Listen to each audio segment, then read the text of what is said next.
Hello and welcome to this presentation introducing Africa 2015. My name is David Bosenworth and I'm from an organisation called the Sequoia Partnership. Africa 2015 shows the results of a study by the Sequoia Partnership into future African poverty levels. And firstly I'm going to explain a little bit about the study and then walk you through how Africa 2015 presents the results of that study. Sequoia's study used data from the World Bank and the International Monetary Fund to estimate what the future poverty levels in Africa would be in the year 2015. Why did we do this? Well, the IMF expects Africa's economy to grow at 5% a year to 2015, and the aim of the study was to estimate the impact of this economic growth on African poverty levels. I should say in this presentation I'll predominantly talk about poverty levels, but the study also looked at impacts on health, education, nutrition and sanitation. In this study we used data from the World Bank to establish the relationship between the level of economic development of a country and the levels of poverty in that country. And generally, as you'd expect, countries with stronger economies have lower levels of poverty. And as countries grow their economy and become wealthier, the levels of poverty in that country reduce. Perhaps not as quickly as we might like, because the wealth is spread pretty unevenly, but poverty rates do come down. So for each country, we looked at their current poverty rates and estimated what the poverty levels for 2015 would be, given the anticipated economic growth. The results of the study showed a mixed picture of progress. First, the positive news. We estimate that African poverty levels will reduce by 5% by 2015. However, we also estimate there will be 36 million more Africans living in poverty in 2015 than there are today. Now these two conclusions seem contradictory.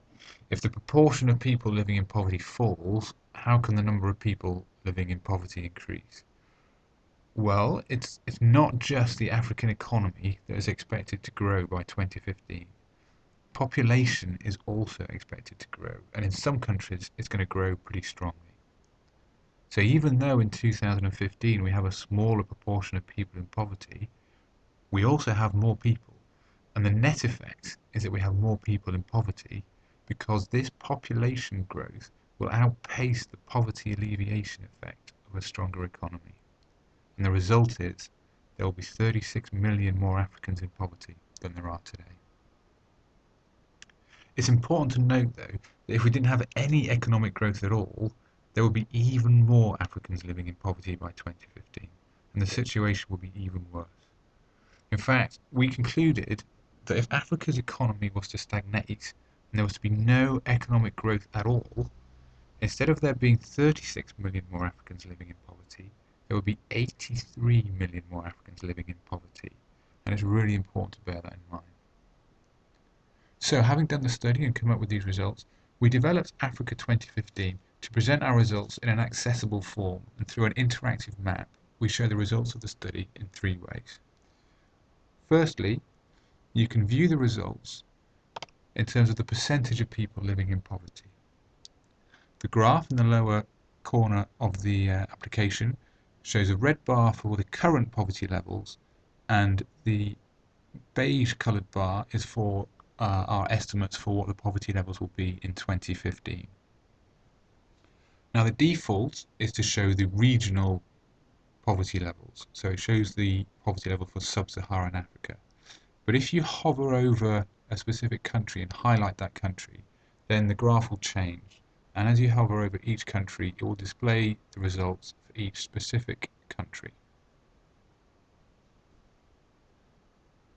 Now if no country is selected, it will go back to the default of showing the region.